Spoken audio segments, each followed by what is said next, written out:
اعوذ باللہ من الشیطان الرجیم بسم اللہ الرحمن الرحیم وَإِذْ قَالَ إِبْرَاهِيمُ رَبِّ أَرِنِي كَيْفَ تُحْيِي الْمَوْتَى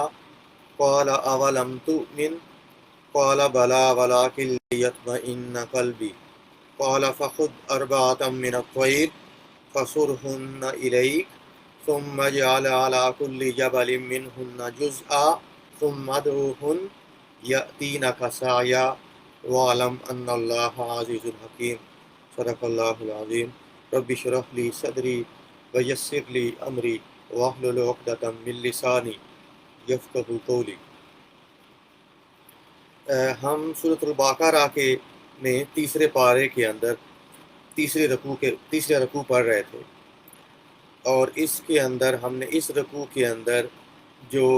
اللہ تعالیٰ کے دو پیغمبروں کا حال اللہ تعالیٰ نے بتایا تھا، جس میں پہلے آپ ابراہیم علیہ السلام کا نمرود کے ساتھ قصہ آپ نے سنا، اور پھر حضرت عزیر علیہ السلام کا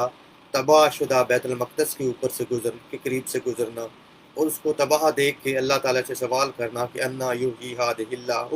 بعد موتہا، کہ اللہ اسے کیسے زندہ کرے گا۔ ٹھیک،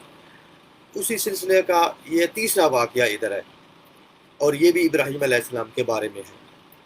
اور یہ لیکن اس کے اندر ابراہیم علیہ السلام کا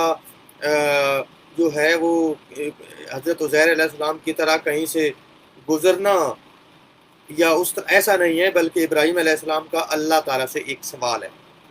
اور یہ سوال کیا ہے آپ خود دیکھ لیں گے۔ وَإِذْ قَالَ، اور وہ وقت یاد کرو جب جب کہا ابراہیم علیہ السلام نے ربی آرینی، یعنی اللہ تعالیٰ سے کلام فرمایا، رب اے میرے رب، آرینی مجھے دکھاؤ، آرینی مجھے دکھاؤ، آرے مطلب ہے دکھاؤ، اور نی مجھے، کیفا کیسے، تو یہ تم زندہ کرو گے الموتا مردوں کو، یعنی اے اللہ تعالیٰ مجھے یہ دکھاؤ کہ تم مردوں کو کیسے زندہ کرو۔ یعنی ابراہیم علیہ السلام نے ابراہیم علیہ السلام کا اللہ تعالیٰ سے یہ سوال کرنا کہ اے اللہ تعالیٰ مجھے آپ یہ مشاہدہ کروائیے، مجھے یہ دکھائیے کہ آپ مردوں کو زندہ کیسے کریں گے۔ ٹھیک ہے، اب ابراہیم علیہ السلام نے یہ سوال اللہ تعالیٰ سے کیوں کیا تھا؟ کیا اس کی وجہ کیا تھی؟ اس کے بارے میں مختلف باتیں کہی جاتی ہیں۔ اس کے بارے میں ایک بات یہ کہی جاتی ہے کہ جو ابراہیم علیہ السلام تھے، پہلی بات یہ سن لیں کہ اس کی وجہ یہ نہیں ہو سکتی کہ ابراہیم علیہ السلام کو اللہ تعالیٰ پہ شک ہو، اس لیے کہ نبوت اور شک یہ اکٹھے نہیں ہو سکتے، اور آگے وہ آئے گا۔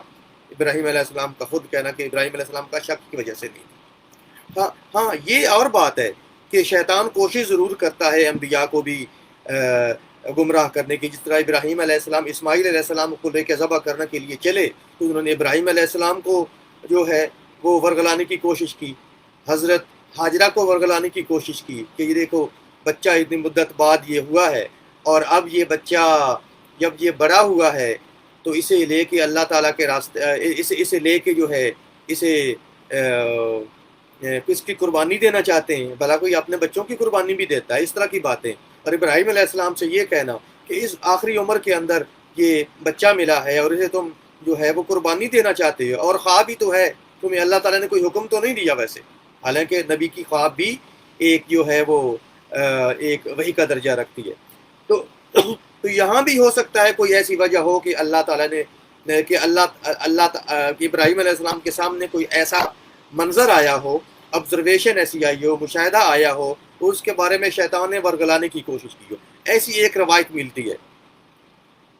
مفسرین کا کہنا ہے کہ ابراہیم علیہ السلام جو ہے وہ ایک جگہ سے گزرے سمندر کے پاس، تو انہوں نے وہاں ایک جانور کا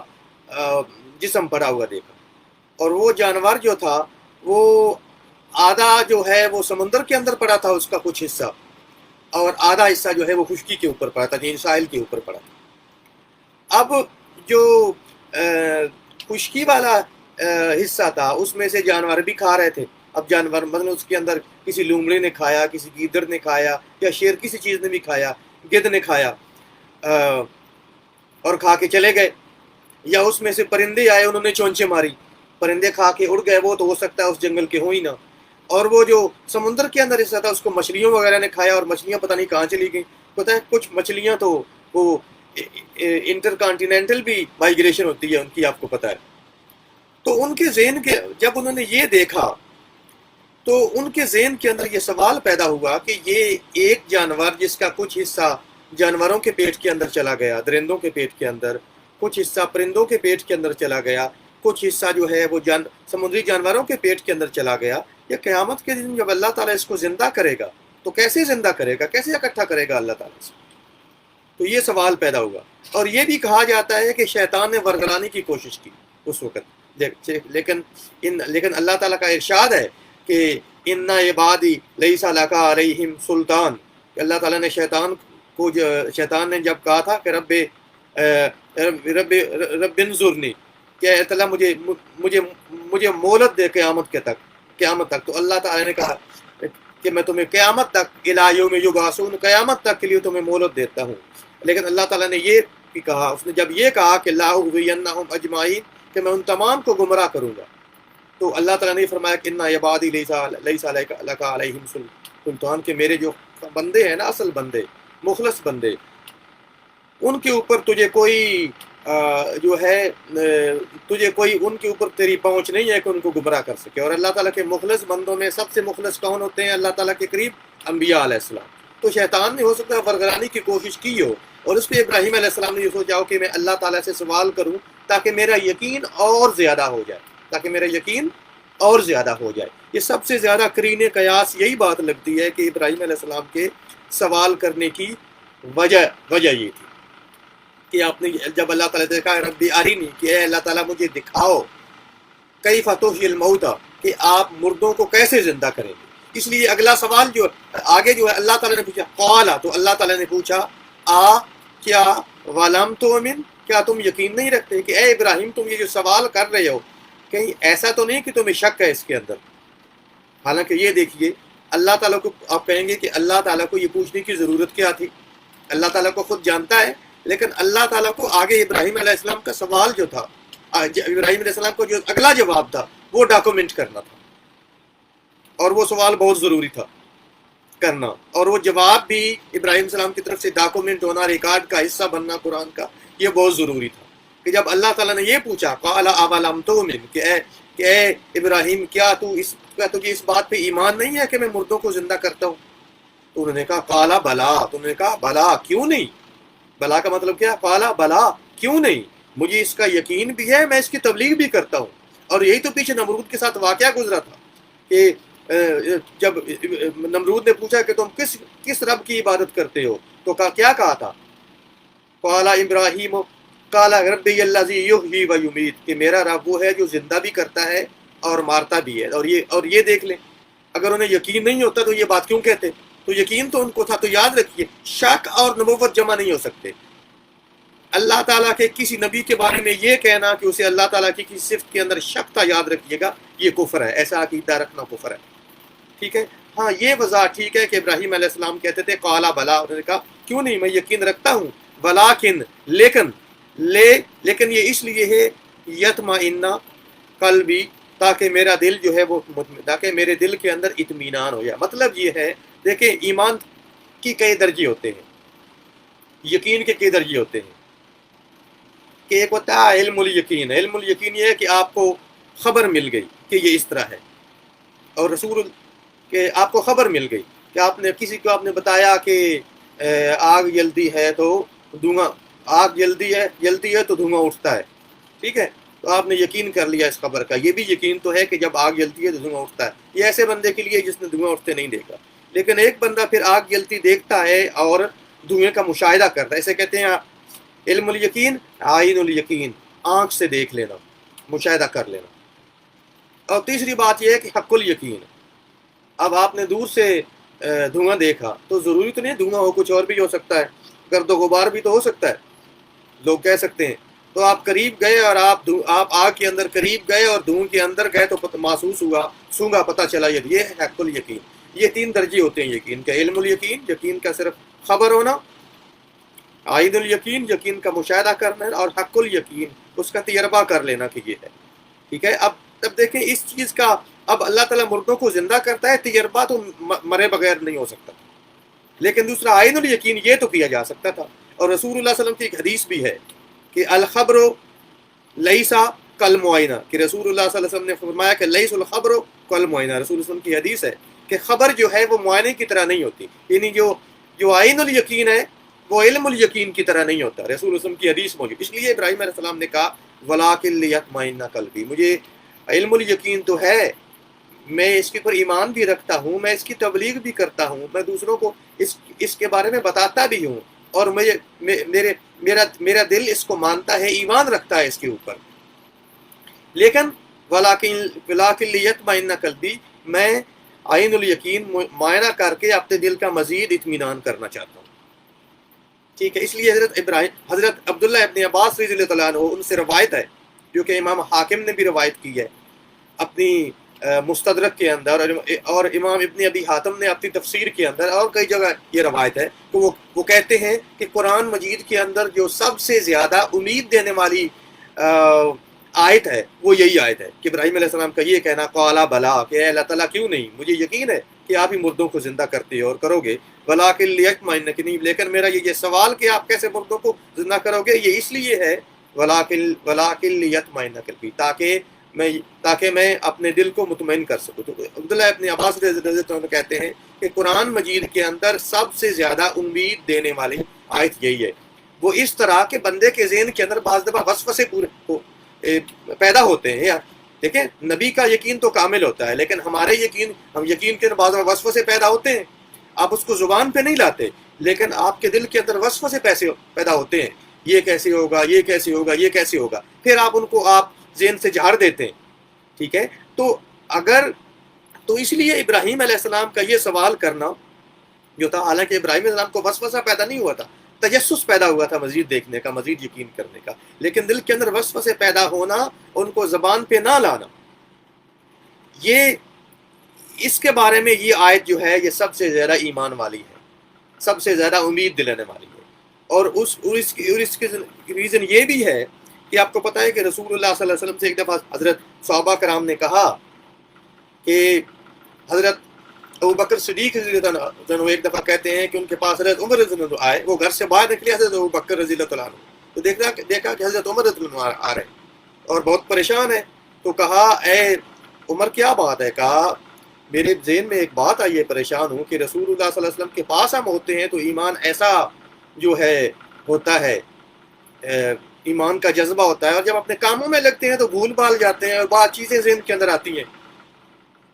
تو نعوذ باللہ عمر منافق ہو گیا۔ تو انہوں نے کہا کہ نعوذ باللہ ایسا نہیں ہو سکتا کہ عمر منافق ہو جائے، لیکن میرے ذہن میں بھی ایسی بات ہے۔ دونوں رسول اللہ صلی اللہ علیہ وسلم کے پاس جاتے ہیں اور پوچھتے ہیں، تو رسول اللہ صلی اللہ علیہ وسلم کے پاس گئے اور اپنا حال بیان کیا کہ آپ کے پاس ہماری حالت اور ہوتی ہے، اور جا کے اپنے کاموں وغیرہ میں لگتے ہیں تو حالت اور ہوتی ہے جس طرح ہم بھی ہیں۔ تو رسول اللہ صلی اللہ علیہ وسلم نے فرمایا کہ اگر تمہاری حالت میرے سے علیحدہ ہو جانے کے بعد بھی وہی ہو جو میری موجودگی میں یا میرے پاس موجودگی میں ہوتی ہے، تو فرشتے تمہارے ایمان کی وجہ سے فرشتے سڑکوں کے اندر، راستوں کے اوپر تمہارے ساتھ مصافحہ کریں، اور یہ فرمایا کہ یہی تو ایمان ہے کہ آپ کے دل کے اندر اس طرح کی چیزیں شیطان اگر کوئی لانے کی کوشش کرے تو ایمان واپس آپ کو ایمان کی طرف لاتا ہے۔ تو یہ اس لیے ابن عباس کا یہ کہنا کہ قرآن کے اندر سب سے زیادہ امید دلانے میں آیت یہ ہے کہ ابراہیم علیہ السلام کا یہ کہنا وَلَٰكِن لِيَطْمَئِنَّ قَلْبِي، کہ میں اللہ تعالیٰ آپ سے اس لیے سوال کر رہا ہوں کہ مجھے دکھاؤ کہ مردے کیسے زندہ، کہ آپ مردوں کو کیسے زندہ کریں گے، صرف اس لیے کہ وَلَٰكِن لِيَطْمَئِنَّ، تاکہ میرے دل کے اندر اطمینان ہو، میرا جو یقین ہے وہ مزید بڑھ جائے۔ ٹھیک ہے، اب اللہ تعالیٰ نے اس کے بارے میں پھر جو ہے پھر اگلا حکم دیا۔ اللہ تعالیٰ نے کہا قالا، تو اللہ تعالیٰ نے فرمایا فا، اچھا ٹھیک، اللہ تعالیٰ نے کہا فا کا مطلب یہ ہے کہ ٹھیک ہے، اچھا ٹھیک ہے، اگر تم واقعی یہ دیکھنا چاہتے ہو اور اپنے یقین کو مزید جو ہے وہ طاقت دینا چاہتے ہو، تو قالا فا، تو خذ، تو لو، اربعۃ من الطیر، تو 4 پرندے لو، اربعۃ من الطیر، پرندوں میں سے 4 لو۔ اب سوال، اب آپ لوگ یہ کہہ سکتے ہیں کہ وہ 4 پرندے کون سے تھے جو حضرت ابراہیم علیہ السلام نے لیے؟ ٹھیک ہے، تو یاد رکھیے گا، جس طرح علامہ ابن کثیر رحمۃ اللہ علیہ نے اپنی تفسیر کے اندر فرمایا ہے کہ یہ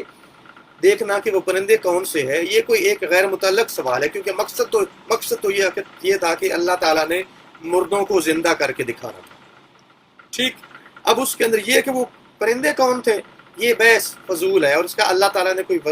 اس کے بارے میں نہیں فرمایا، حالانکہ مفسرین نے کچھ نام اس کے اندر بتائے ہیں۔ مثال کے طور پہ جو ہے ابن اسحاق نے مثلا کہا ہے کہ اہل علم کہتے ہیں کہ وہ جو 4 پرندے تھے ان میں تھا دیگ تھا، مرغ، طاؤس تھا، مور، حمام تھا جس کو حمامۃ المسجد کہتے ہیں، حرم کا کبوتر، اور غراب تھا، غراب کہتے ہیں کوے کو۔ اور ابن اسحاق کہتے ہیں یہ ابن اسحاق اور مجاہد رحمۃ اللہ علیہ وغیرہ بھی یہی کہتے ہیں کہ دیگ، مرغ، طاؤس، مور، حمام، کبوتر اور غراب،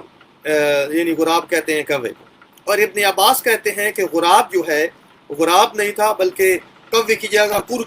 کرکی کہتے ہیں، سارس ایک پرندہ ہوتا ہے، اور حمام کبوتر کی طرح نسر کا مطلب ہے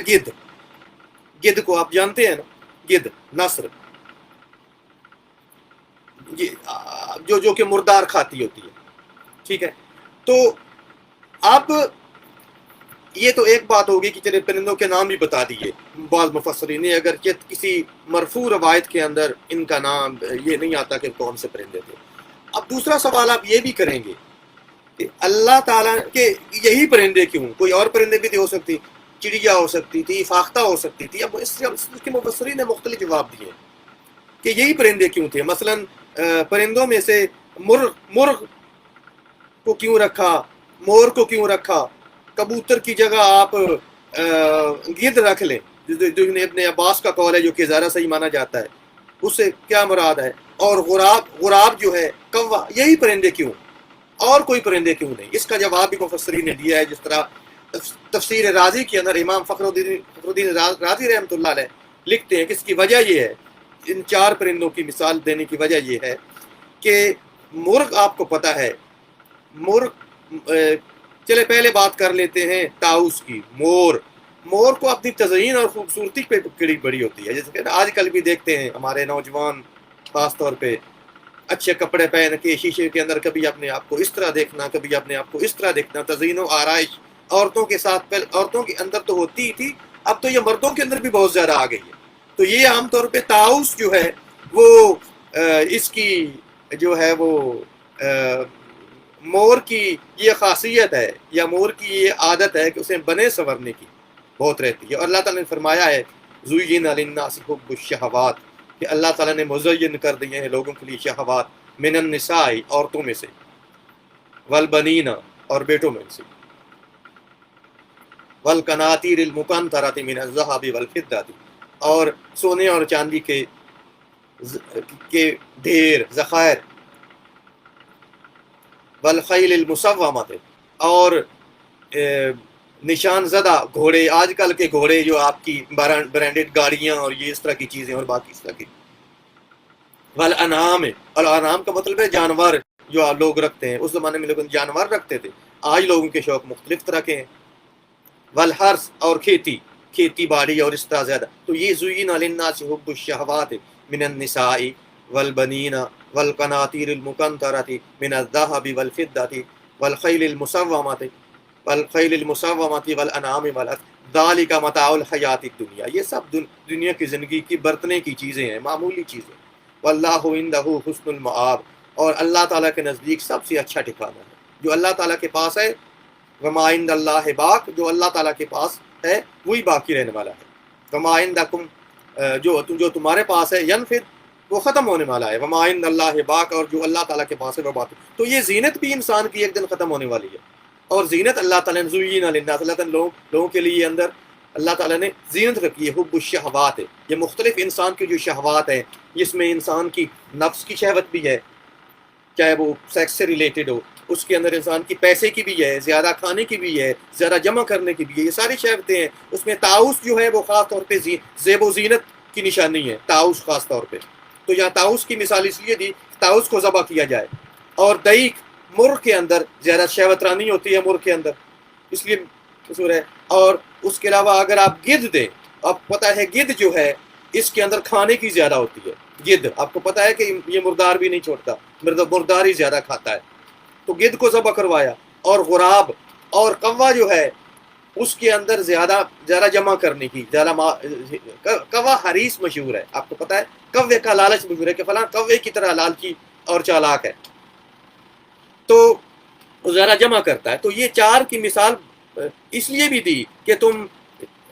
امام راضی نے رحمۃ اللہ علیہ سے نقطہ یہ نکالا ہے، اور بہت ہی پیارا نقطہ ہے، کہ اگر تم اللہ تعالیٰ کے قریب ہونا چاہتے ہو تو ان چار پرندوں کی جو خصوصیات ہے نا، تزئین و آرائش، طاؤس مرغ کی طرح شہوت رانی کی، اور گدھ کی طرح بہت زیادہ کھانے کی، اور غراب کی طرح بہت زیادہ جمع کرنے کی، ان خاصیتوں پہ قابو پاؤ گے. جس طرح ان چار پرندوں کو ذبح کرنا ہے، ان خاصیتوں پہ قابو پاؤ گے تو پھر تم اللہ کے ہوگے. اگر یہ تمہارے اندر رہیں گی، زُيِّنَ لِلنَّاسِ حُبُّ الشَّهَوَاتِ مِنَ النِّسَاءِ وَالْبَنِينَ وَالْقَنَاطِيرِ الْمُقَنطَرَةِ مِنَ الذَّهَبِ وَالْفِضَّةِ وَالْخَيْلِ الْمُسَوَّمَةِ وَالْأَنْعَامِ وَالْحَرْثِ اور ذَلِكَ مَتَاعُ الْحَيَاةِ کہ یہ مال، دولت، شہوت، بیٹے زیادہ ہونا، برانڈڈ گاڑیاں ہونا، آج کل کے دور کے اندر گھوڑے ہونا، مال و اسباب، کھیتی، پراپرٹی، یہ اس طرح کی ساری ذالک متاع الحیات الدنیا، یہ ان کی زُيِّنَ للناس حب الشہوات، ان کی محبت لوگوں کے دلوں کے اندر مزین تو کی گئی ہے، لیکن ذالک متاع الحیات الدنیا، یہ صرف دنیا کی زندگی کا فائدہ ہے. وما عندکم ینفد، اور جو تمہارے پاس ہے سب ختم ہونے والا ہے. وما عند اللہ باق، اور جو اللہ تعالیٰ کے پاس ہے وہ باقی رہے. تو وہ یہ جو ساری حرص ہے، ساری شہوات ہے ان چیزوں کی،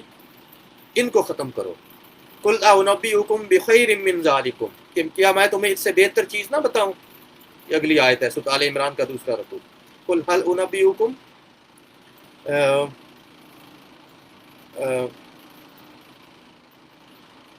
بخیر من ذالکم للذین اتقوا، وہ لوگ جو اللہ تعالیٰ سے ڈرتے. مجھے آیت بھول رہی ہے. عند ربهم جنات تجری من تحتها الانہار خالدین فیہا وازواج مطہرۃ ورضوان من اللہ، کہ وہ لوگ جو اللہ تعالیٰ سے ڈرتے ہیں ان کے پاس اللہ تعالیٰ ان کو جنتیں دے، ان کو بڑی بڑی جنتیں عطا فرمائے گا اللہ تعالیٰ، اور اللہ تعالیٰ وہاں ان کی مرضی کی ہر چیز ان کو دے گا اس کے اندر. اور اس طرح حدیث شریف کے اندر ہے کہ رسول اللہ صلی اللہ علیہ وسلم نے فرمایا، جس طرح قرآن مجید نے کہا فَلَا تَعْلَمُ نَفْسٌ مَا أُخْفِيَ لَهُم مِّن قُرَّةِ أَعْيُنٍ جَزَاءً بِمَا كَانُوا يَعْمَلُونَ. کسی نفس کو پتہ ہی نہیں ہے، اس کے وہم و گمان میں بھی نہیں ہے کہ اللہ تعالیٰ نے اس کی آنکھوں کی ٹھنڈک کے لیے کیا کچھ سامان تیار کر رکھا ہے. یہ کتنی فصیح و بلیغ آیت ہے کہ رسول اللہ صلی اللہ علیہ وسلم نے ایک حدیث کے ذریعے کی رسول اللہ صلی اللہ علیہ وسلم نے فرمایا کہ جنت کے اندر ایسی ایسی نعمتیں ہیں کہ ان کو آج تک کسی آنکھ نے دیکھا نہیں ہے. پوری دنیا دیکھ لیں، دنیا کا بہترین جو عیاشی کے اندر جو لوگ پڑے ہوئے ہیں، دنیا کی بہترین نعمتیں دیکھتے ہیں، بہترین چیزیں دیکھتے ہیں، وہ ساری چیزیں بھی آپ اکٹھی کر لیں تو اس نے فرمایا کہ جنت کے اندر ایسی نعمتیں ہیں کہ آج تک کسی آنکھ نے دیکھا نہیں ہے. صرف انسانوں کی بات نہیں ہے بھائی، کئی ایسی چیزیں ہیں جہاں انسان نہیں، کئی خوبصورت مناظر ہوتے ہیں آپ نہیں جا سکتے، وہاں پرندے پہنچ جاتے ہیں، تو کسی آنکھ نے وہ نہیں دیکھا. جنت کے اندر اللہ تعالیٰ نے وہ چیزیں تیار کر رکھی ہیں جو کسی آنکھ نے آج تک ان کو دیکھا نہیں ہے، اور کسی کان نے آج تک ان کے بارے میں سنا نہیں ہے. کہ بعض لوگ ہم سنتے ہیں چیزوں کے بارے میں لیکن دیکھ نہیں سکتے، سنتے ہیں فلاں نے فلاں چیز دیکھی، فلاں نے فلاں چیز دیکھی، فلاں طرح زندگی گزار رہا ہے، لیکن بعض ہم سنتے ہیں دیکھتے نہیں ہیں. اور آگے یہ بھی فرمایا کہ کسی دماغ کے اندر، کسی ذہن کے اندر آج تک خیال ہی نہیں گزرا کہ کتنی بہترین چیزیں بھی ہو سکتی ہیں. یعنی آپ میکسیمم سوچتے ہیں جنت کتنی خوبصورت، آپ کہتے ہیں جنت کے اندر یہ ہوگا، خوبصورت باغ ہوں گے، سبز قالین بچھی ہوں گے، یہ ہوگا، چلے آپ بات کرتے ہیں وہاں حوری ہوں گی تو یہ ہوگا، وہ ہوگا وغیرہ. آپ میکسیمم کتنا سوچ لیں تو رسول نے فرمایا جتنا آپ کے ذہن کے اندر خیال بھی نہیں گزر سکتا کہ وہ اتنا زیادہ ہوگا. اور قرآن کہتا ہے وَفِي ذَلِكَ فَلْيَتَنَافَسِ الْمُتَنَافِسُونَ. قرآن یہ سارا بیان کرنے کے بعد کہتا ہے کہ جو لوگ دوڑ دھوپ کرتے ہیں نا، کوشش کرتے ہیں، بھاگ کے کوشش کرتے ہیں چیزیں حاصل کرنے کی، وَفِي ذَلِكَ فَلْيَتَنَافَسِ الْمُتَنَافِسُونَ، انہیں چاہیے کہ ایسی چیزوں کے اندر کوشش کریں جو کہ اللہ تعالیٰ نے مستقلاً بنائی ہے. یہ نہیں کہ یہاں آوارہ عورتوں کے پیچھے پڑے ہیں جن کا اپنا کوئی کریکٹر نہیں ہے، اور جنت کی حور کے بارے میں دیکھیں جن کے اوپر کسی کی نظر نہیں پڑی. یہاں طوائفوں کے گانے سنتے ہیں گانے والیوں کے، وہاں اللہ تعالیٰ حوروں کے آپ کو گانے سنائے گا۔ یہاں آپ سور کا گوشت کچھ لوگ کھاتے ہیں، یا اللہ تعالیٰ ویسے اللہ تعالیٰ معاف کرے حرام کھاتے ہیں، تو وہاں اللہ تعالیٰ آپ کو ہر طرح کی حلال چیز کھلائے گا۔ یا لوگ پتہ نہیں شراب اور کیا کچھ پیتے ہیں، یا حرام مال سے حلال چیزیں خریدتے ہیں، مال حرام کماتے ہیں لیکن چیزیں حلال خریدتے ہیں۔ کہتے ہیں کہ مال تو حرام ہوتا ہے، لیکن کہتے ہیں مرغ جو ہے وہ دیکھ لینا باقاعدہ سلاٹرڈ ہو، ایسی دکان سے لینا، اگر یورپ کے اندر لے رہے ہیں مثال کے طور پہ، کہ پراپر ذبح کرتے ہو۔ بھائی جب حرام کمایا ہے تو پھر یہ کیوں دیکھ رہے ہو کہ وہ ذبح ہوتا ہے یا نہیں ہوتا؟ اب وہ حرام تو ہو گیا، چاہے وہ ذبح ہو، اس کے اوپر 100 دفعہ بھی کلمہ پڑھا ہو، بلکہ خانہ کعبہ کے اندر بھی جا کے ذبح کیا ہو۔ جب مال حرام ہے تو پھر وہ ذبح ہو یا نہ ہو اس کا آپ کو کوئی فرق نہیں پڑتا۔ تو یہ ان چیزوں کے اندر لوگ پڑے ہیں۔ وہاں دیکھیں کہ اللہ تعالیٰ کیا دے گا آپ کو، وَلَحْمِ طَيْرٍ مِّمَّا يَشْتَهُونَ، جن پرندوں کا گوشت آپ کھانا چاہیں گے ان کا گوشت اللہ تعالیٰ آپ کو کھلائے گا۔ تو یہ ساری چیزیں جو ہیں یہ اللہ تعالیٰ نے آپ کے لیے رکھی ہیں۔ تو اس لیے بڑی پیاری بات امام راضی رحمۃ اللہ علیہ نے کی کہ یہ جتنی بھی نفسانی خواہش ہیں، چاہے اس کا تعلق مال سے ہے، اس کا تعلق سیکس سے ہے، اس سے تعلق زیادہ کھانے پینے سے ہے، یا مال جمع کرنے سے وغیرہ، تو ان کی ایک نشانی کے طور پہ اللہ تعالیٰ نے ان کو ذبح کروایا، مور کو، مرغ کو، گدھ کو اور کوے کو، تاکہ جب تک یہ نفسانی خواہشوں کو ذبح نہیں کرو گے اس وقت تک اللہ تعالیٰ جو حاصل نہیں ہو سکتا۔ اور اللہ تعالیٰ حاصل ہو گیا تو من کان للہ کان اللہ لہ، جو اللہ کا ہو گیا اللہ تعالیٰ اس کا ہو گیا۔ اور یہ رمضان اسی کی محنت ہے کہ تم اللہ کے لیے ہو، اللہ کے ہو جاؤ۔ زبان کس کی محنت؟ یا ایھا الذین آمنوا کتب علیکم الصیام کما کتب علی الذین من قبلکم، کہ روزے کیوں فرض کیے گئے ہیں؟ لعلکم تتقون، تاکہ تم تقوی اختیار کرنے والے بن جاؤ، تاکہ تم تقوی اختیار کرو، یہی کہ تم اللہ والے ہو جاؤ۔ یہ ساری نفسانی خواہشات اللہ تعالیٰ آپ کو کھانا چھڑاتا ہے، پینا چھڑاتا ہے، اور ایسی ایکٹیویٹیز اللہ تعالیٰ آپ کو چھڑاتا ہے۔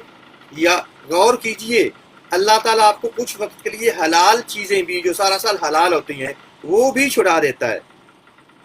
اللہ تعالیٰ آپ کو بتانا کیا چاہتا ہے کہ آپ میرے وہ بندے ہیں،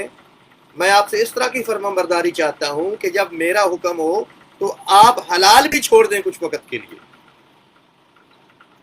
تو آپ خود سوچیں کہ اللہ تعالیٰ آپ کو یہ بتانا چاہ رہا ہے کہ میرا حکم ہو تو میرے بندے تم تب ہو، جب میرا حکم ہو تو حلال بھی چھوڑ دو۔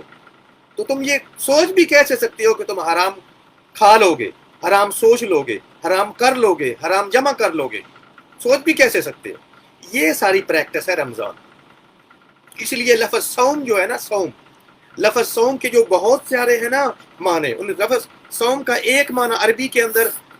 جو لغت میں صوم یہ کہاں سے آیا ہے، ایک ماخذ یہ بھی ہے لغت کے اندر صوم کا کہ عرب پرانے زمانوں کے اندر اپنے گھوڑوں کو اپنے صحراؤں کے اندر رکھ کے بھوکا اور پیاسا رکھ کے ان کی مشقت کرواتے تھے جہاد کے لیے، تاکہ سخت محنت کے لیے ان کے اندر امیونٹی پیدا ہو کہ سخت موسم کے اندر جنگ کرنا پڑی تو یہ گھوڑے جو ہیں ایسا نہ ہو کہ ہمیں دغا دے جائے۔ تو وہ ان کو سخت بھوکا پیاسا رکھ کے جو پریکٹس کروائی جاتی تھی جنگ کی، اس مشق کو صوم کہا جاتا تھا۔ اللہ تعالیٰ بھی آپ سے یہی پریکٹس کروا رہا ہے کہ جب میرا حکم ہو تو حرام تو دور کی بات ہے، حلال بھی چھوڑ دو تم۔ یہ پریکٹس ہے آپ کی، یہ حاصل کریں گے تو آپ نے رمضان کا فائدہ آپ کو ہوا ہے۔ اگر یہ حاصل نہیں ہوگا یاد رکھیے گا تو آپ روزے 30 نہیں 60 بھی رکھ لیں، کوئی فائدہ نہیں ہوگا رمضان کا، یاد رکھیے۔ تو یہ رمضان کا آپ کو فائدہ یہ ہے کہ آپ اپنے کے اندر تزکیہ پیدا کریں، اپنے اندر تقوی پیدا کریں، غیر اللہ تعالیٰ کے سوا جو بھی ہے اس سے تعلق آپ کا کمزور ہو، اور اللہ تعالیٰ سے آپ کا تعلق مزید مستحکم ہوتا جائے۔ یہ مقصد ہے رمضان۔ میں نے کہا اس کی بھی بات کر لوں۔ اب ابراہیم علیہ السلام تفسیر کی طرف واپس جاتے ہیں۔ ابراہیم علیہ السلام نے وہ 4 پرندے لیے اور ان کو ذبح کیا، یعنی کالا فخذ اربعۃ من الطیر، کہ 4 پرندے لو، فسرہن تو سرہن الیک، ان پرندوں کو اپنے سے مانوس کرو۔ یعنی آپ کو پتہ ہے پرندے مانوس کرتا ہے بندہ اپنے پاس۔ آپ کوئی بھی پرندہ رکھتے ہیں، کبوتر ہو یا آپ کے پاس کبوتر ہو یا مور ہو یا اس باقی، انہیں اپنے پاس رکھتے ہیں، بعض دفعہ آپ بلاتے ہیں پیرٹ ہو، طوطا ہو، آپ بلاتے ہیں تو مانوس ہونے کی وجہ سے وہ آپ کی طرف آ جاتا ہے. باقی جانور بھی اس طرح ہوتے ہیں. ٹھیک ہے. تو فرمایا فسر ہونا الیک، انہیں اپنے آپ سے مانوس کرو. مانوس کرنے کا مطلب یہ ہے کہ جب آپ بلائیں گے تو آپ کے پاس آ جائیں. ثم پھر اجعل، پھر آپ بنائیں، علی کل جبل، ہر پہاڑ پر، من ہننا، ان میں سے جزء، ایک حصہ. یعنی مطلب یہ ہے کہ آپ پرندوں کو ذبح کرو، ان کے گوشت کو مکس کر دو، مکس کر کے جو چاروں طرف پہاڑ ہے، علی کل جبل، مطلب یہ نہیں کہ دنیا کا ہر پہاڑ، مطلب مفہوم یہ ہے اس کا کہ آپ کی چاروں طرف جو پہاڑ ہے، مشرق، مغرب، شمال، جنوب، چاروں کے اوپر مفسرین نے لکھا ہے چاروں کے اوپر آپ مکسڈ گوشت رکھ لیں، جو آپ نے جمع کیا ہوا گوشت. ابن عباس کی یہ روایت ہے کہ انہوں نے ان کو کہا گیا کہ ان پرندوں کو ذبح کریں، گوشت مکس کر لیں، اس کے علاوہ گوشت مکس کر لیں، چاروں طرف جو پہاڑ ہے ان کے اوپر گوشت رکھ دیں. ایک مشرق کی طرف گوشت رکھ دیں، ایک کا حصہ، ایک مغرب کی طرف، ایک شمال کی طرف، ایک جنوب کی طرف، اور پرندوں کے سر اپنے پاس رکھ لیں، پرندوں کے سر اپنے پاس. ٹھیک ہے. ثم جعل على كل جبل منهن جزءا ثم ادعوهن، ثم پھر ادعوهن، پھر انہیں بلائیے. بلائے کس طرح؟ ابن عباس لکھتے ہیں کہ فرض کریں آپ مور جو ہے اس کا سر اٹھائیں اور اسے بلائیں،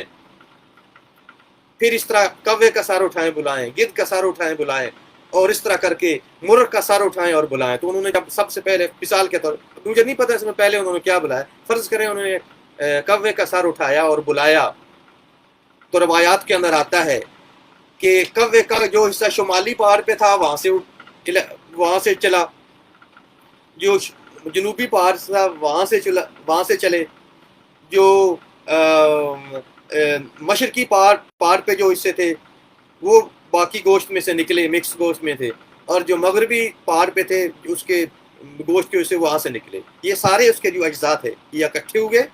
گردن کے ساتھ ملے پہلے، اور پھر ابراہیم علیہ السلام کے سامنے ہی زندہ ہو گیا. پھر اس طرح مرغ کو بلایا، پھر کوے کو بلایا، مور کو بلایا، گدھ کو بلایا، تو چاروں اس کے پاس اکٹھے.